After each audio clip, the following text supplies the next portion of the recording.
皇上吉祥。不必多礼，你怀孕的事，太医已经告诉朕了。就算太医不跟你说啊，你也知道了。今天早上绿篱啊，在我宫门口发羊角风，闹得沸沸扬扬的，整个宫都知道了。有什么吃穿用上的需要，尽管和内务府提。皇上，你也别因为我有了身孕，就冷落了幽兰殿那边，毕竟那边也需要您啊。你知道了。哎，皇宫就那么大，有什么事儿能瞒得住啊？再说了，这又不是什么坏事儿，我们大家都为您高兴呢，是吧，强公公？你这是在说反话吧？朕并不是有意要瞒着你的，只是那天你的态度，令朕实在无法开口。皇上，我可是真心实意的为你高兴。你高兴什么？我为皇上高兴，为江妹妹高兴，也为我自己高兴。替你自己高兴是为什么？因为怀孕的不是我啊。皇上，你看哈，如果我跟江妹妹各生一男一女，就太好了，将来也是个伴儿。皇上呢，也早日儿女双全了。所以啊，我是真心实意的为你开心啊。别说了。哎呀，皇上，你可千万别因为我冷落了江妹妹，你就大胆放心的去照顾她啊。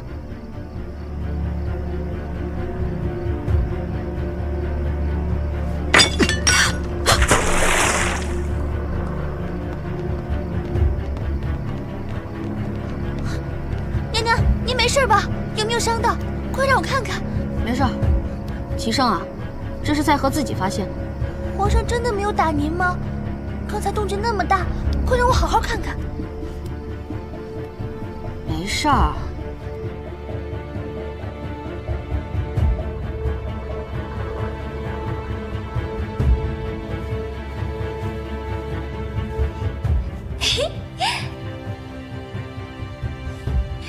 娘娘，娘娘，您看这小衣服多可爱呀！可爱，可爱有什么用啊？您真就不打算自己生一个？我？让我去生孩子，还不如让我去死。等您真有了孩子呀，就不会这么说了。哎呀，我这怀孕的消息一传出去，怕是要几家欢喜几家愁了。可不是嘛，江氏那头呀，肯定恨死娘娘了。我说的不是他，江氏是怎么想的，我真的没有心思去猜。只是九王这一次，一定是受到了很大的困扰。我与他刚立下盟约，就马上传出来我怀孕的消息，换做是谁，恐怕都难以接受。不行，九王那边还是有必要去见一面的。你去他府上给我传个话，说我要见他。嗯。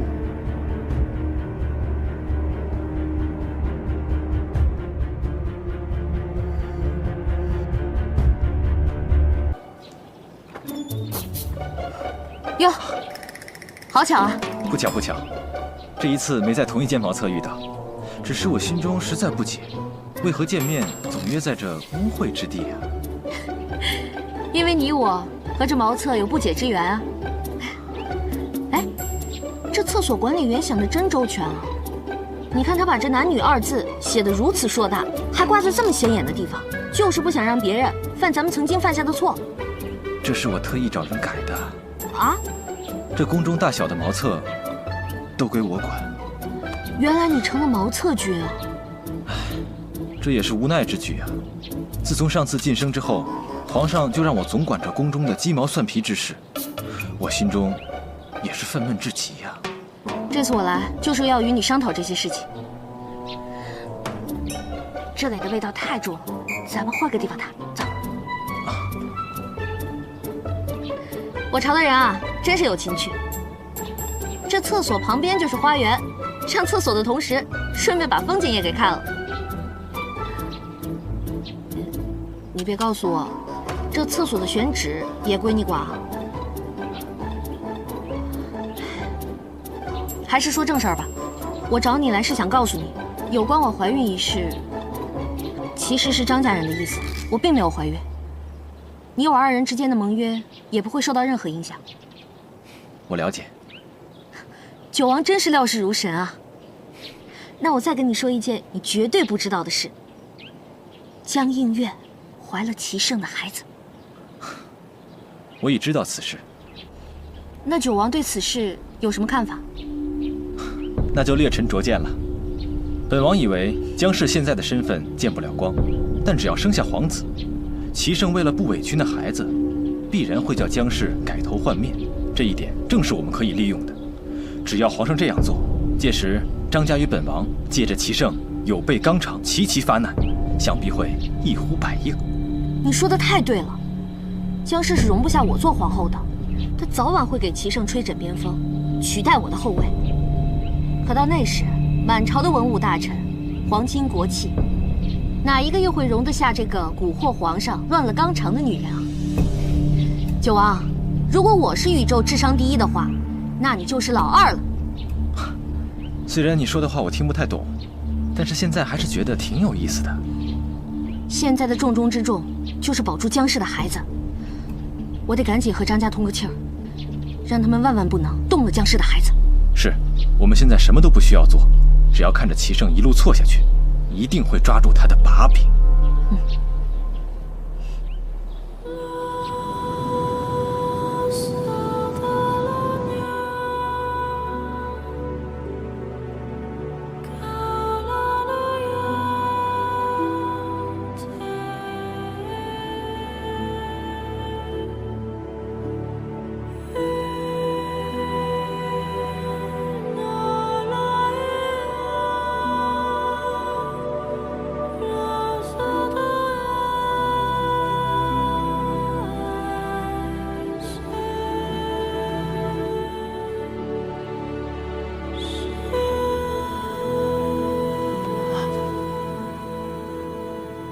哇，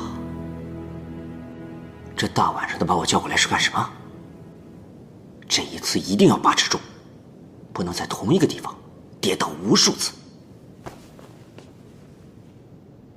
啊，妹妹，你怀有身孕，这样跳舞会动了胎气的。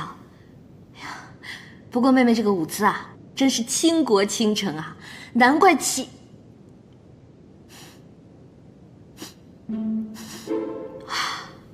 什么味道啊？好香啊！哇，好香啊！这把我迷的是五迷三道的。这个是决明子、薰衣草和龙涎香制成的，有安眠的功效。妹妹最近睡眠不好？自从妹妹怀孕以来，我夜夜都睡得很好。只是皇上他经常批阅奏折到很晚，我这香是为皇上备着的。妹妹真是心细啊，难怪皇上喜欢来你这儿。若是姐姐喜欢，走的时候就拿去一些吧。啊，千万别给我！这香要是被我拿回去，绿篱一生的清白可就不保了。姐姐不肯收这香，是不是嫌弃妹妹呀？你怎么能这么想呢？我心疼你都来不及呢，怎么会嫌弃你呢？我向毛主席保证，只要是妹妹的，我都喜欢。比如肚子里的孩子。这说来也是巧，妹妹刚有了孩子，姐姐就怀了孩子。哎，姐姐的孩子不重要，妹妹的孩子才重要。妹妹，你可要好好的养胎。今日妹妹找姐姐前来，是想问姐姐是否知道咱们宫中有什么手艺精湛的裱画师傅呢？裱画师傅？不知道。以前皇上曾经给臣妾画过一幅画像，昨天收拾屋子的时候找到了，就想给裱起来。皇上还会画画？该不会是那种画吧？画不重要，重在皇上的心意。皇上给妾身画那幅画的时候，足足让妾身做了3个时辰呢。不知道皇上是否也给姐姐画过？哎，那种画我可没有，我向来都是拍照的那个人。哎呀，妹妹不知道皇上没有给姐姐画过，妹妹不是故意炫耀的，姐姐千万别误会了。妹妹放心，我没误会。哎，小情侣嘛，相互画个画多正常啊。不过我可提醒你啊，这画啊，你可得收好了，流传出去啊，就是艳照门。艳照门是何物？哎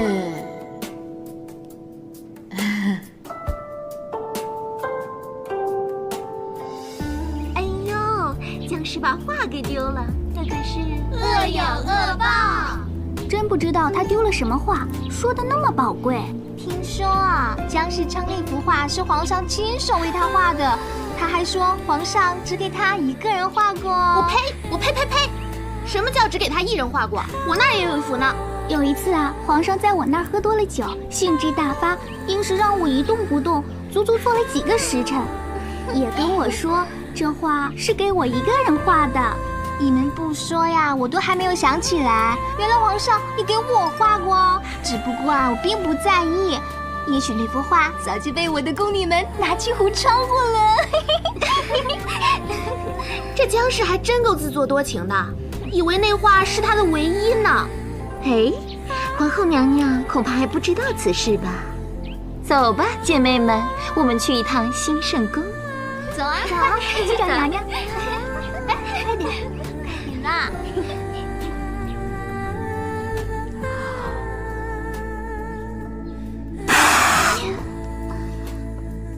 我偷他画像哟，看来娘娘果真是不知道呀。这僵尸早已把幽兰殿闹得人仰马翻了，说是皇后娘娘偷了他的画像，嚷着要见皇上呢。他爱见谁见谁，他见天皇老子我都不怕。告诉你，他人我都摸过，我偷他画像干啥？他哭着嚷着说是娘娘您嫉妒皇上给他画画呢。娘娘，皇上果真没有给你画过画吗？没有了。别让僵尸那恶人先告状，到时候啊，真的是跳进太液池也洗不清呢。行了，你们在我面前挑事儿是没有任何效果的，都散了吗？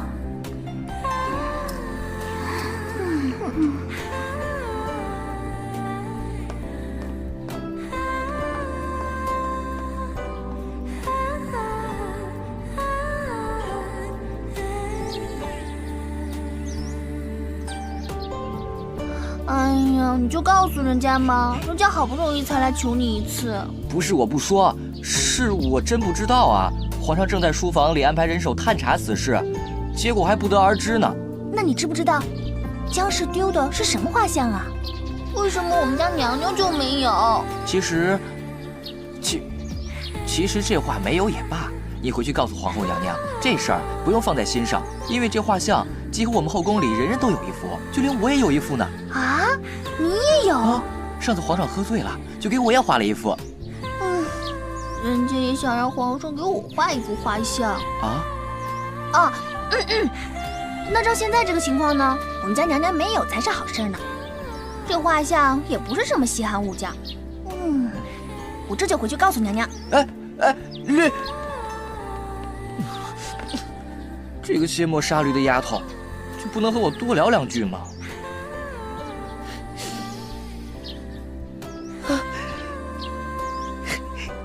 你就告诉人家嘛，人家可是第一次求您呢。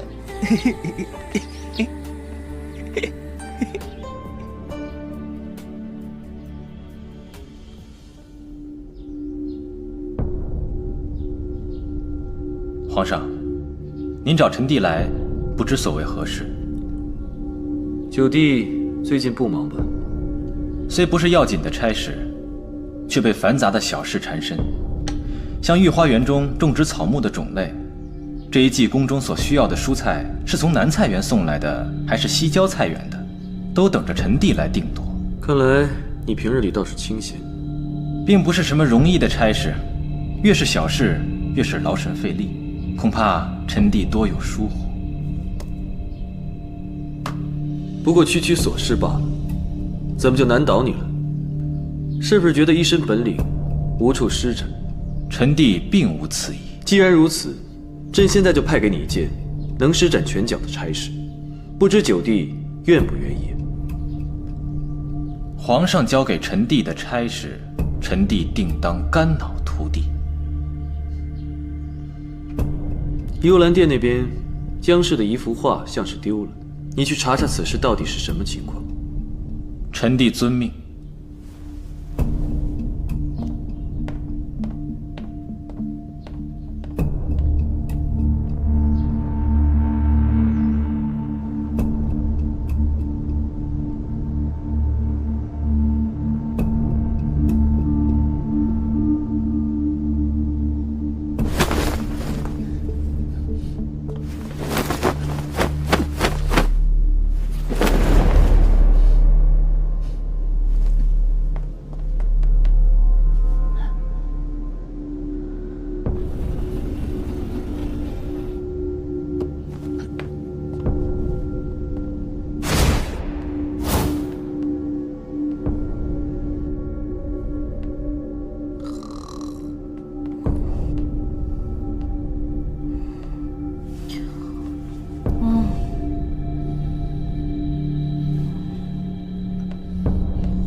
九哥，九哥，你猜怎么着？别着急，喝口水，慢慢说。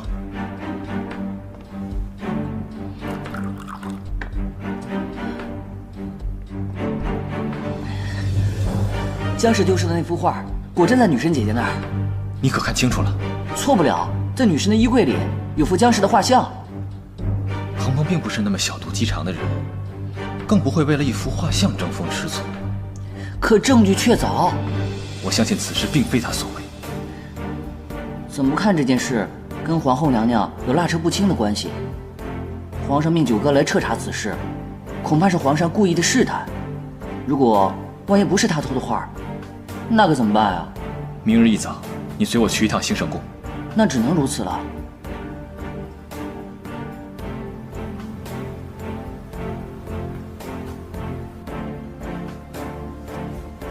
果然如您所料，皇上派去查案的人夜访兴圣宫了。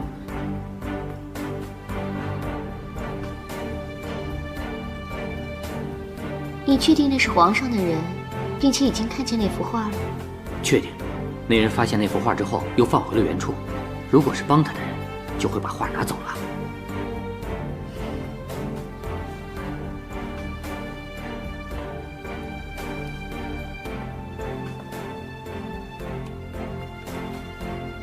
我说过，事成之后，定会重金谢你。娘娘，您把我想成什么人了？我当初接下这单私活呀，也就是觉得娘娘您的遭遇，我太看不下去了。我这辈子算是与情无缘了，所以呀，想帮助娘娘您和皇上破镜重圆，促成一对好事。希望一切如你所愿。这个你一定要收下，永远离开此地。你对我的恩惠，我会记在心里的。拿人钱财与人消灾，自当小事。那小的祝娘娘心想事成啊！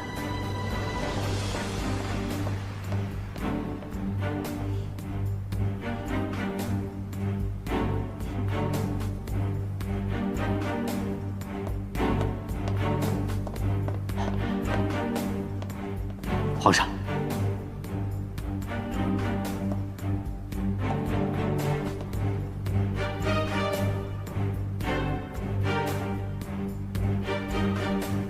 朕知道，你下去吧。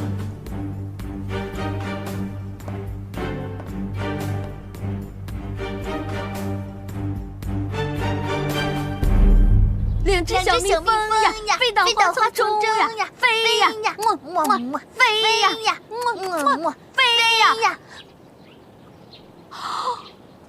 这对好基友今天一起来了。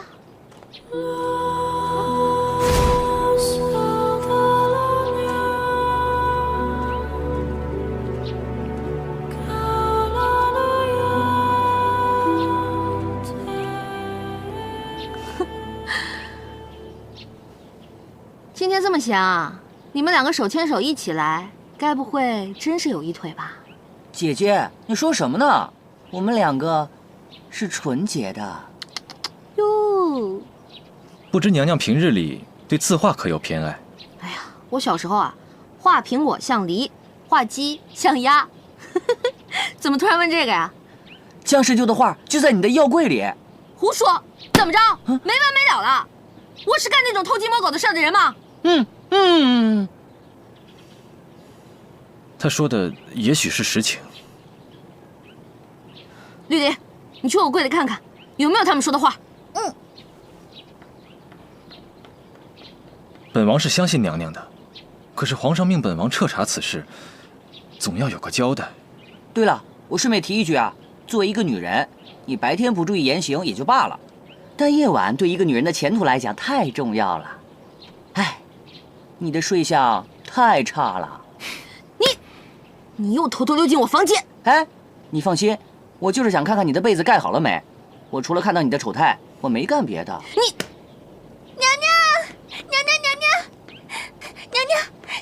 您的药柜里真的有一幅画。要如何处置此事，一切皆听娘娘的安排。本王大可装作什么都不知道。不用你替我担这么大的责任，一人做事一人当。到时候有什么你就直说，不用护着我。咱们现在去找齐胜，讨个说法。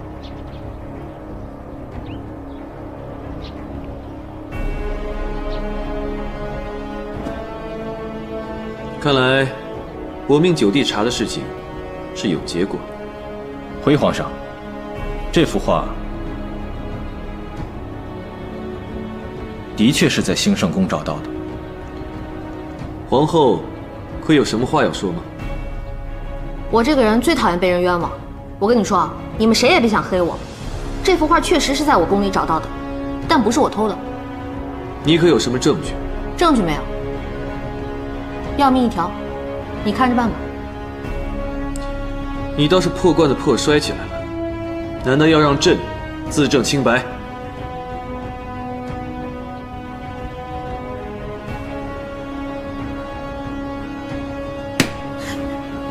九王，朕命你查办此事，你却如此办事不力。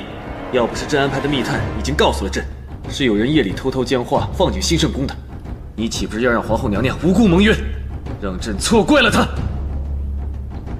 臣弟知错。果然是有人故意陷害我。你告诉我这个人是谁，我非打得他满地找牙。是江氏。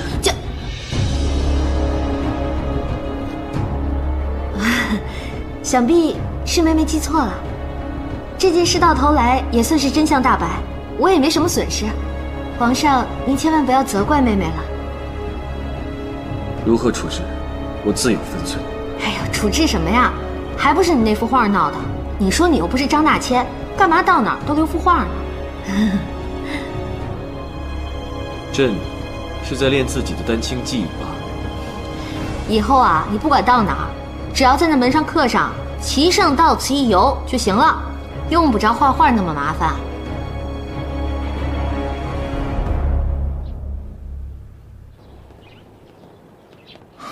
现在想来，齐胜早就知道江氏有意要陷害你，然后他再有意派我去查，因为他早就料到我会一无所获，他只是想证明我无用罢了。九王，你千万别这么想，你已经在第一时间赶来跟我商量了，我知道你是在顾及我的感受。从这件事便可以看出，齐胜只是想证明，他才是你的依靠，而本王无权无势，靠不住的。九王，我既许诺，便会重诺。娘娘当真这么想？这宫中的大小事情都是心机，都是算计。我能有个值得信赖的兄弟，我当然会选择信赖的。现在就只希望姜氏和皇上不要因为这件事影响感情，他们感情越好，对我们越有利。娘娘，就此别过了，日后你定要多加小心。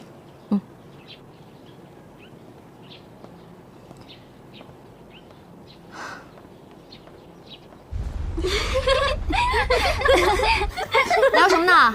笑得这么开心？哎，娘娘，您快来看呐！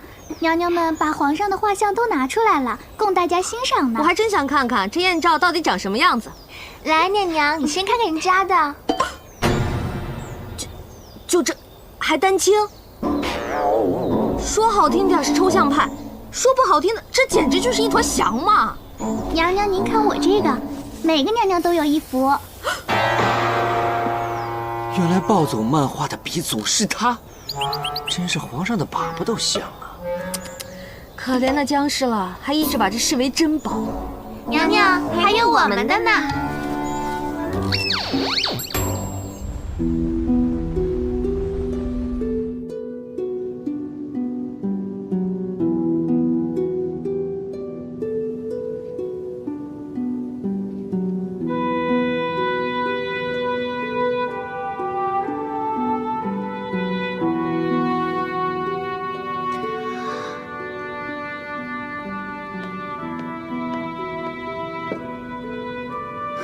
是皇上来了吗？娘娘，皇上并没有来，您该喝药了。你给我滚出去！是。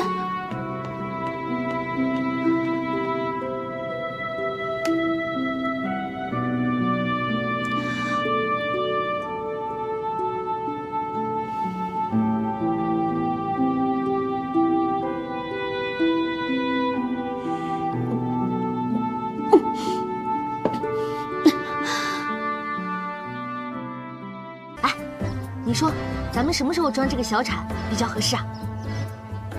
娘娘脉象稳定，想必这孩子也是极好啊。别装了啊！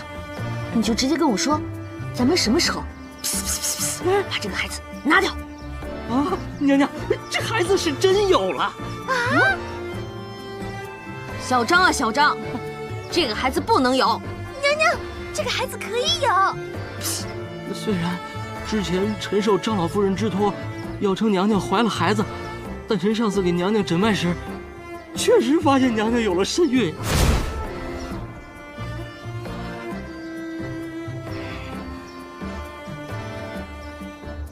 那你上次为什么不说？娘娘，臣和您如实说了呀，临走的时候还嘱咐娘娘吃安胎药呢，臣也是如实向皇上禀报的呀。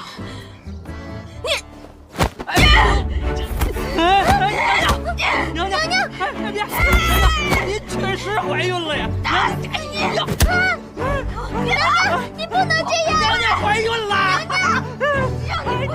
娘娘，别打了！娘娘饶了我吧！娘娘，您确实怀孕了呀！娘娘怀孕了呀！回来！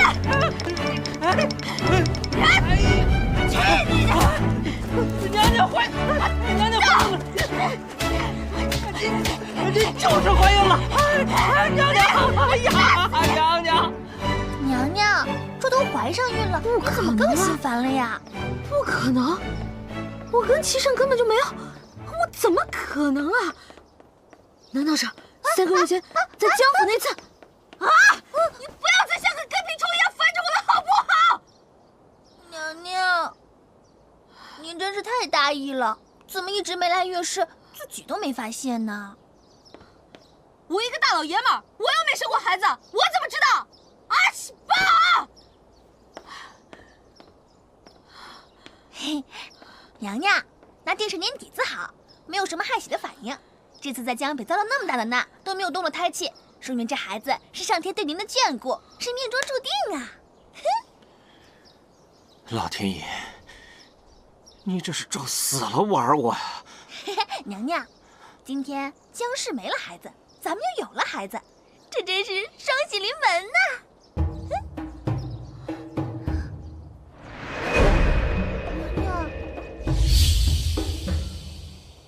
娘娘，您怎么了？娘娘，您怎么了？来人呐！快来人！娘娘！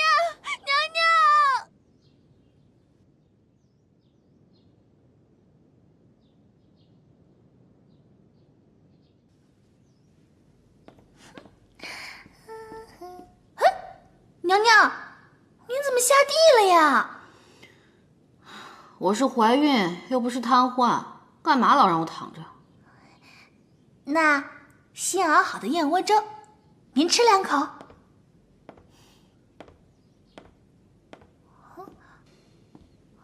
让朕来吧。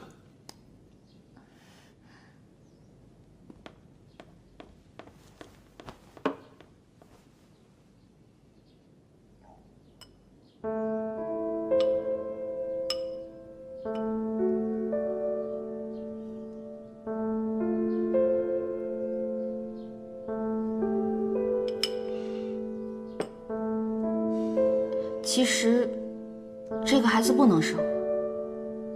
一开始朕也这么觉得。既然你也这么觉得，那咱们就趁现在还来得及，赶紧把这个孩子拿掉吧！啊！可当朕知道有了这个孩子的时候，心里竟然很欢喜。可是，这个孩子我生不了。这又是为何？上次你不是说你爱吃酸的，无酸不欢吗？现在怎么又不能生了？我这些都是为你好啊！这孩子生了会增加张家的势力，为了不让张家的势力过大，这个孩子还是不生为好。孩子和张家之间，朕当然会选择孩子。若你如此替朕放心不下张家，朕明天就扳倒他。哎，别闹！既然你不担心张家，你就不害怕我这个性子把你的孩子带坏了？若你担心的是这个，那大可不必。到时候会有奶妈替你看好孩子。皇上，我不能跟你生这个孩子。这么说，你是不想和朕共同生养一个孩子？这不是和谁生的问题，而是让我生孩子，我根本就没有那个功能，我接受不了。你可知道，你这话是大逆不道。生儿育女是你的责任，怎么能由你的意愿左右？一定要生吗？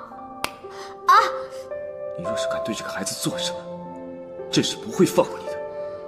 朕命你好生休养，不要胡思乱想，听明白了吗？哎呀！怎么了？我头疼。朕命御厨做了你最喜欢吃的榴莲粥，一会儿就送过来。我不想吃榴莲粥，我想吃鸭脖、鸭肠、鸭心、鸭锁骨。我头疼。哎呀！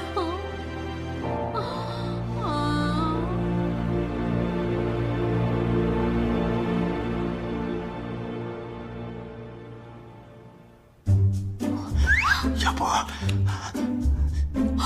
鸭翅、鸭锁骨。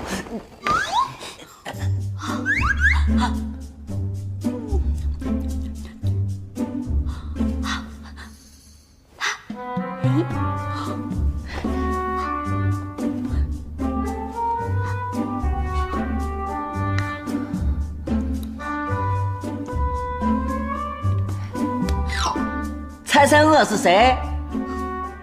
杨烟。没急，一下子就猜到了。除了你还有谁呀？那你猜猜这是什么？桂花糕。啊！不要再提桂花糕3个字了。叫我好人，不用谢。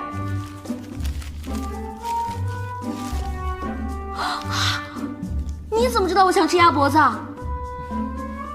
我平时就喜欢在宫中飞檐走壁，要是知道我心上记挂的某个人有个小小的心愿，我就一定会送去。当然，你可以叫我夜行侠。哎，那无需赞我，哥就是这么潇洒，做好事从不留名。我就是想问问你，我是不是洗澡、睡觉你都要看？你这是在侮辱我！我有职业操守的，不该看的我绝不会看。我是夜行侠，不是偷窥狂。来，咱俩一起上。不吃。啊！哎，嫣然，我怎么觉得你老在我身边晃悠？你老实交代，你是不是对我有什么歪心思啊？那不能够，你是皇后，又是九哥心尖上的人，我是喜欢你，但不是那种喜欢。那你说说看，你是喜欢我的模样呢，还是喜欢我的内心啊？我当然喜欢你的内心啊，我可不是那种肤浅之人。那看来你是喜欢男人。见证完毕。姐姐，你说什么呢？我就是想着有朝一日我要娶媳妇了，也要娶你这样的，最好也姓张，和你长得一样最好了。我跟你说啊，我可是独一无二的，没有双胞胎兄弟。嗨，表姐妹也行。你是在让我给你介绍对象吗？姐姐，难道让我守着你嫁不出去吗？你也到年纪该娶媳妇了哈。哎，我就当一回月了啊。等我回老家，我给你撒么撒么啊。那我就等你气儿啊。哎，你下次啊，给我带那个周黑鸭的变态来。知道了，这个不够味儿。知道了。辣死了，辣死了！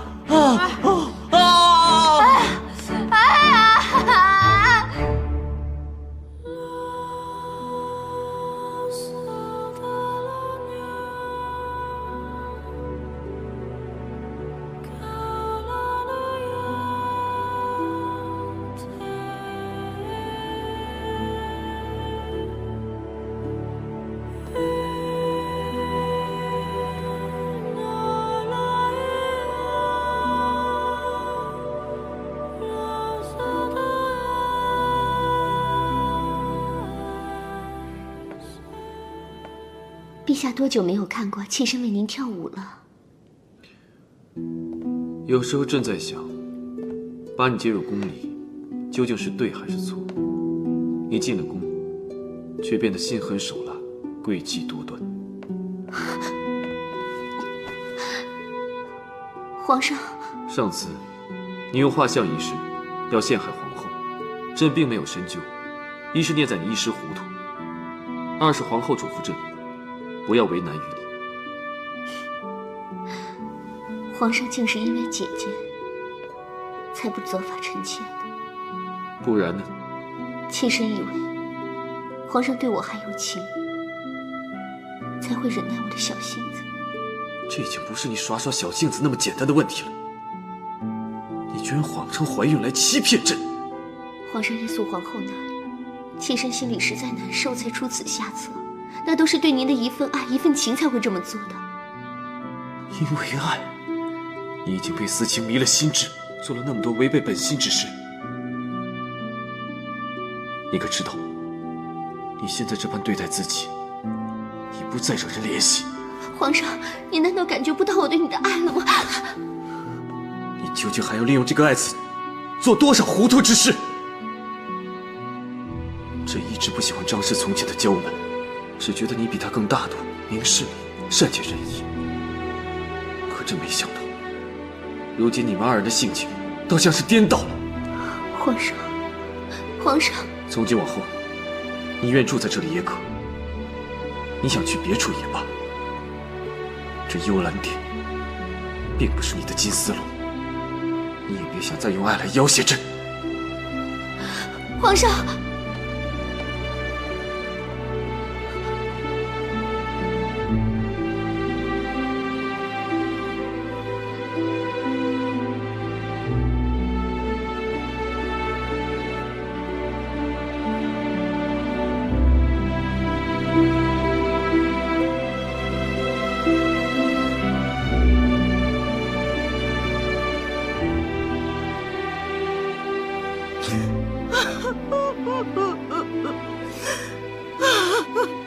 这些日子，娘一直吃斋念佛，求菩萨保佑娘娘。没想到真是灵验了，鹏儿，你总算是熬出头了。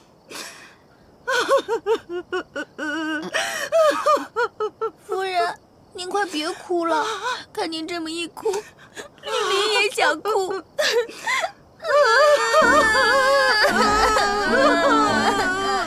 你俩能不哭了吗？这孩子真不该怀。呸！这娘娘是什么话呀？哎，怀孕这段期间，你可要抓紧了，千万别让别人钻了空子，尤其是那个江映月。亲娘啊，你跟我在一起，除了这个话题，还能不能跟我说点别的了？我这次把你找过来吧，就是想跟你说一件更重要的事情。你不是让为娘帮你出谋划策，看住皇上吗？你怎么满脑子阶级斗争啊？我就是想问问你，咱们张家还有没有那种闭月羞花、沉鱼落雁的小美眉？沉鱼落雁、闭月羞花，适合我。没文化可真可怕呀！就是人见人爱、花见花开、车见车载的那种。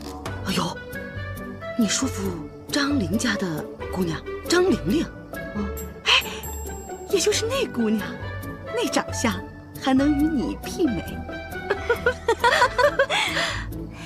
那真是太好了。哎，她可曾许配过婚事？还没有。这次把你找过来啊，就是想告诉你，我想给杨玉将军的儿子许配一门婚事，杨家跟咱们家也算是门当户对，您觉得呢？好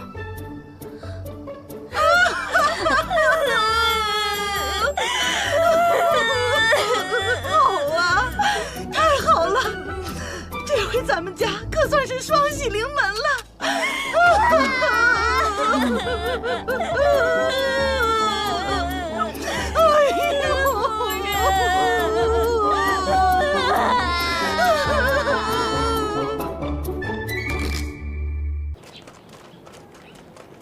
你们几个放这儿吧。给皇后娘娘请安。给皇后娘娘请安。强公公，这什么意思啊？该不会是要把我赶出去？你们要易主了吧？回皇后娘娘，皇上是怕您孕期反应太大，怕您遭罪，想来兴圣宫陪您。您看，东西都拿来了。What？ 齐上要搬来兴圣宫来住？No！ 我坚决抵制。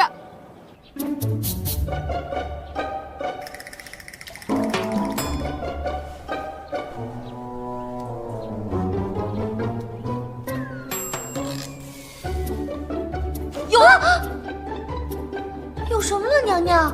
我刚才吃饭的时候就见您心神不宁的。我有办法让齐生不来烦我了。娘娘，奴婢真是不明白了，皇上想对你好，你为何如此抵触呢？你还不了解我吗？我怎么跟一个男人睡在一起？可是自古以来，夫妻睡在一起就是天经地义的呀。谁告诉你夫妻就得睡在一起？要是跟你睡在一起，我还愿意。他想都别想。那娘娘，你想到什么办法能让皇上不再来找您呢？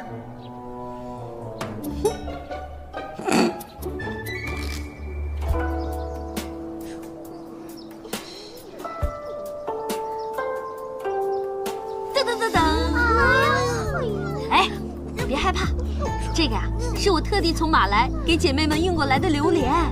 臭啊！什么东西啊？我们还是吃自己的瓜子吧。现在的情况呢，大家私底下肯定都已经议论过了。皇上确实决定卷着他的铺盖卷来我的宫里常住，但是，所谓国有国法，家有家规，我作为皇后，后宫之主，不能独享专宠，所以我便谢绝了皇上对我的恩宠。皇后娘娘，这是哪的话呀？您现在有孕在身，皇上理应多跟您待在一起。就是啊，就算是待在一块儿，又能待几日啊？你闭嘴，哪有你吃醋的份儿？就是。哎，你们这个时候跟我闹情绪，我可以理解。所以后宫日后的建设，我打算把它提上日程。我做了一个策划，还请姐妹们跟着我一起参谋参谋。娘娘，您说。这个策划案呢，叫做轮宿制。轮宿制。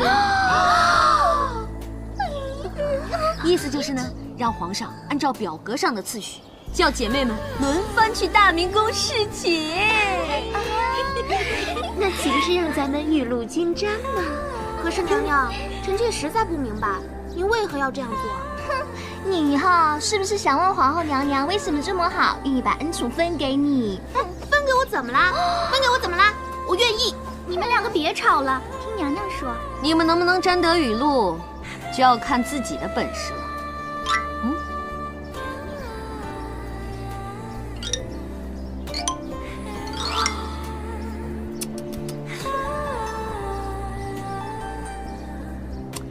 但是啊，这只是我的一面之词。皇上他又怎么能听我的话呢？姐妹们，又有什么能力能得到皇上的圣宠呢？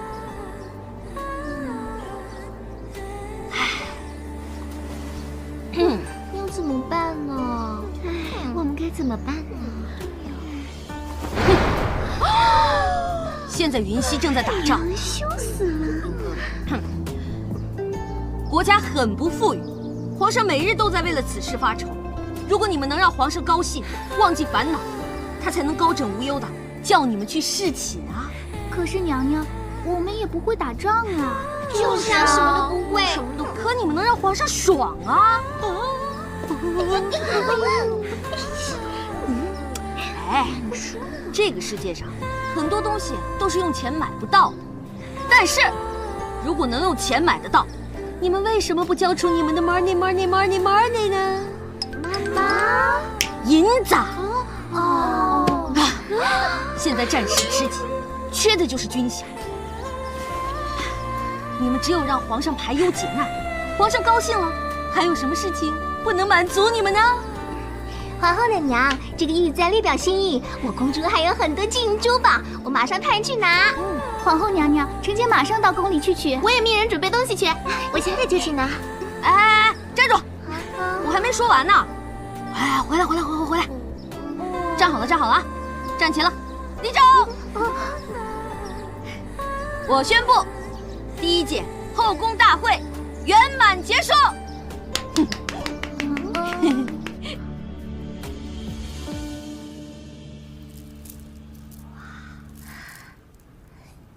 娘娘，奴婢实在是想不明白，您说轮宿就轮宿嘛，干嘛让娘娘们捐这些呀？皇上要是知道了，会不会发火？就是怕他发火，我才设下此计呀。奴婢又不懂了，您说皇上那样子也不缺这些金银珠宝啊？礼不在贵重，关键是皇上见了嫔妃们送来的这些金银细软，我就不信他还肯拉下脸来伤了娘娘们的一片爱国之心。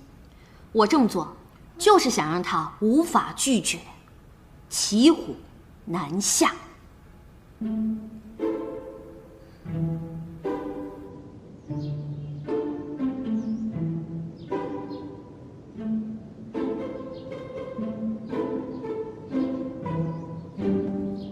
来，看着点啊，当心有台阶！来，小心啊，小心啊！鹏鹏，叩见皇上。来，放下，来，打开。行了，你们都下去吧。这是现在云溪战事吃紧，后宫的娘娘们知道皇上整日整夜为了此事烦忧，一共捐出了这2箱金银细软，称作军饷。东西不多，皇上一点心意。那你替朕谢谢他们吧。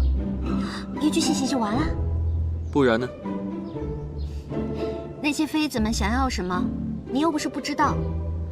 皇上他们就那么一点小小的心愿，您就不能满足？如此，那你还是把这些东西退还给他们吧。哎，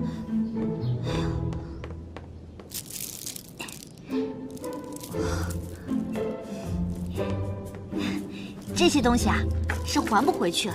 我已经跟他们说好了，所以才来跟您商量一下轮宿的事儿。轮宿？皇上，我知道您是一个有节制的人，但是这后宫有名分的满打满算不过那几个人，咱们就排着来吧。一天安排一个人到大明宫去伺候皇上，再给您留几日休息的时间。咱们得把这个事情变成一个制度。是谁允许你这么做的？还不是鹏鹏体恤您，才想到这个万全之法。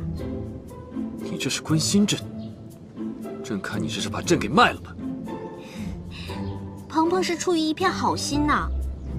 前些日子您差点就犯了专宠一人的禁忌，现在呢，既能亡羊补牢，又能解决君享的燃眉之急，换做任何一个男人都笑疯了。张鹏鹏，你做事要有个限度，小心收不了场。皇上要是不答应，那才叫收不了场呢。所谓吃人家的嘴短，拿人家的手软。你，皇上，臣妾觉得后宫的那些妃子们也挺不容易的，她们整日整夜的跑来我宫里闹。您说，我这还怀着孕呢，我哪受得了呀？解铃还须系铃人，您就答应了吧。看在你怀孕的份上，朕就不跟你计较，此事便听你的。太好了，那我这就回去给他们报个信儿。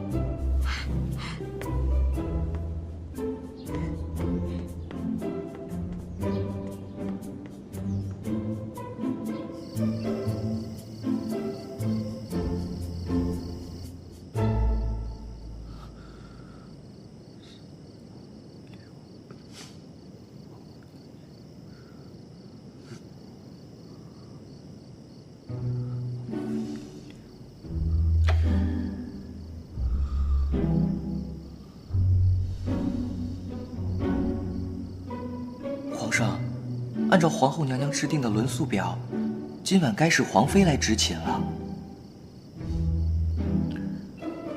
知道了。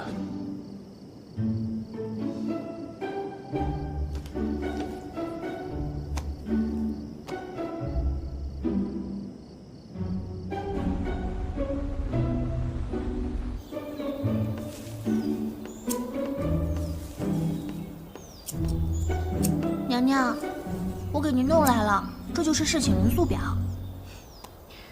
宝贝儿，真是辛苦你了，又让你去跟强公公使美人计啦。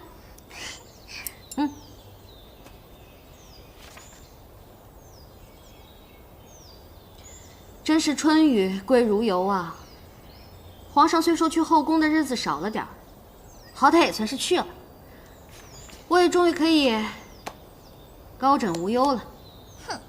今天碰到皇良园宫里的一个小宫女，竟然都不跟我行礼了，都是轮宿之害的。娘娘，您这是何苦啊？宝贝儿，小不忍则乱大谋，啊，去，给大明宫啊送完补药去。啊？顺便表达一下我对皇上支持我工作的感激之情。啊，真是搞不懂您了。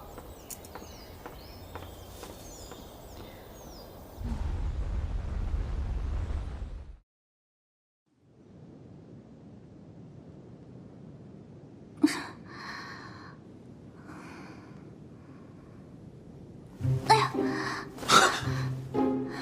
你做什么？皇上，臣妾实在是太困了，能不能躺在这儿睡一会儿呀？不行，守夜是你的责任，怎可怠慢？皇上，这些日子臣妾几乎天天来给您守夜，臣妾实在是撑不住了。哪来的废话？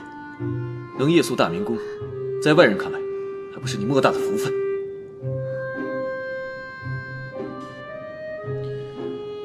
皇上是不是生病了？皇上最近有没有感觉到无论怎样都提不起劲儿来？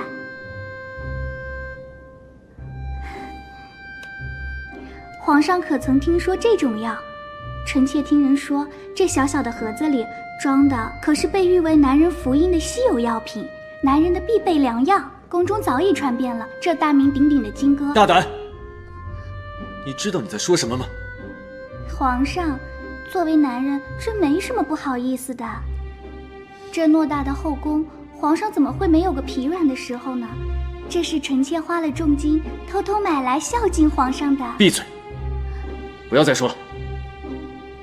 皇上，你已经很久没去过臣妾那里了，臣妾只是想用这样好好的来服侍皇上。好了好了，别说了，以后不要再来了。皇上这说的什么话呀？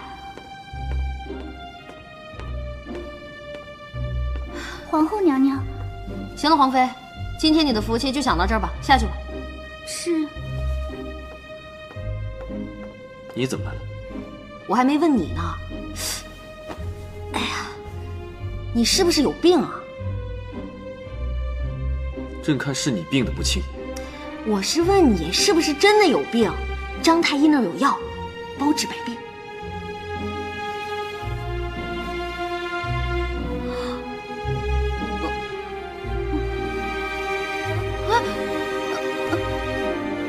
你知道你在说什么吗？有肚子，不方便。你没病，我有病，自己不走。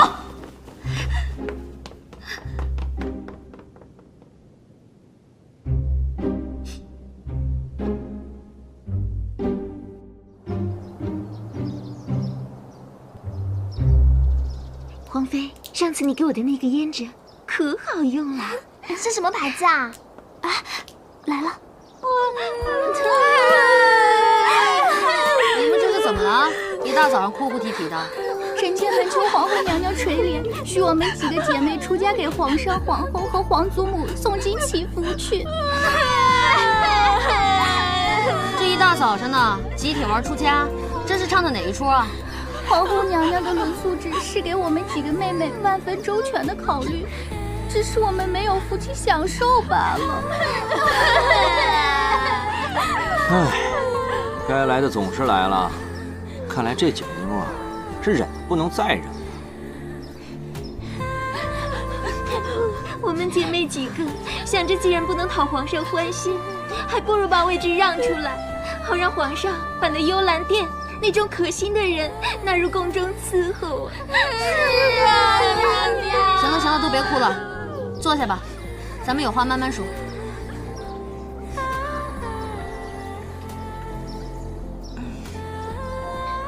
你们想说的那些事儿，我早已经了解清楚。不过，现在你们能天天见到皇上，这不是比从前强多了吗？娘娘，能见到皇上虽是好的，但我们现在是人财两空啊！人财两空也罢了，最关键是也不能免，这哪叫人过的日子？情况棘手啊！靠，齐胜留下来的烂摊子，我凭什么给他收拾？行了行了行了，你们先回去吧。我好好想想。娘娘，你今天要是不给我们个说法，那嫔妾们出嫁的心已决，还望娘娘成全。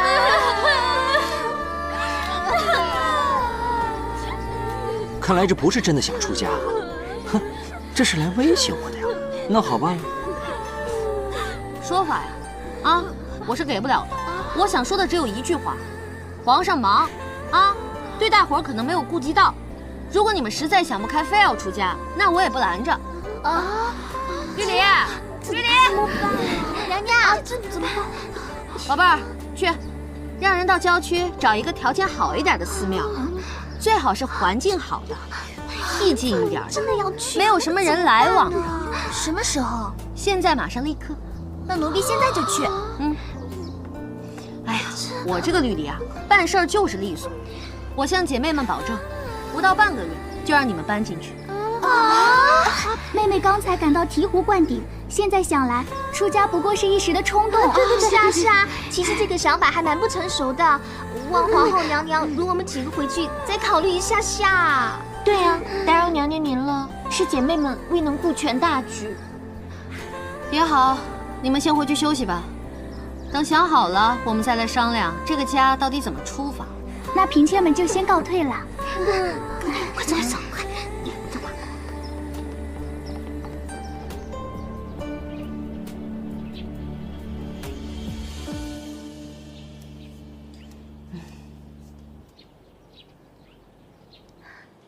娘，皇上没跟那些娘娘们睡在一起，是因为对您一片真心呐，活该他们都变成熊猫眼儿。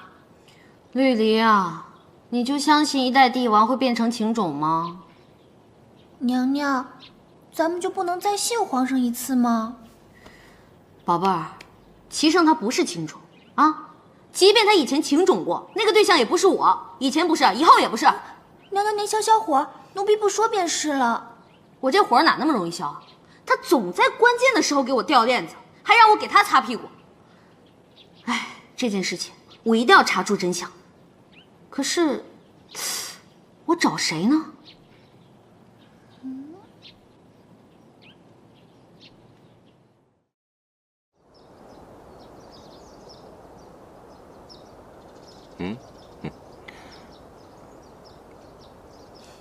赵王，我与你的关系呢是剪不断，理还乱，所以今天我把你找来，是有很重要的事情想要问你。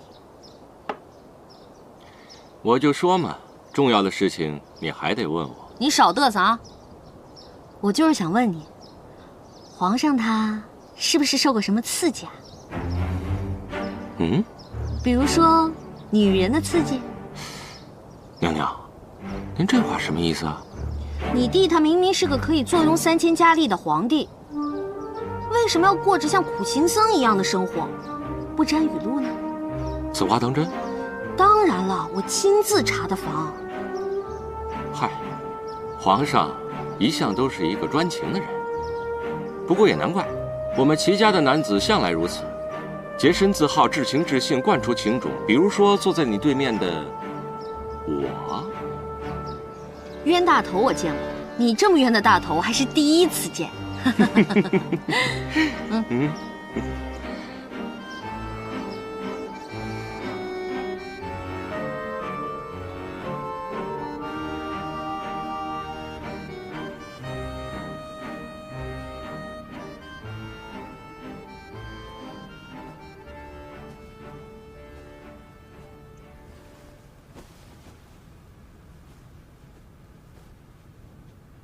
娘娘，赵王今日可跟您透露了什么有用的消息没？可靠情报一点没有，反倒说了齐胜的好话。啊？他都说什么了？他说齐胜是一个用情专一的人。我就纳了闷儿了，你说人家都拐跑你媳妇儿，你怎么还帮人家数钱呢？不过话说回来，这些日子娘娘您也看到了，皇上呀，他不仅对您百依百顺，就连您送到大明宫里的那些娘娘们，他连看都不看一眼。我觉得呀，皇上用情专一的对象就是您呐。哎呀妈呀，你说的好有道理啊！对呀对呀，对你个头啊！女人的脑子就这么不记仇吗？人家给你叼2颗糖豆豆，你就什么都忘了？在江北的时候，齐胜差点要了老子的命。我告诉你啊，就算他把我当成亲爹，也动摇不了我要灭了他的决心。关刀，清教。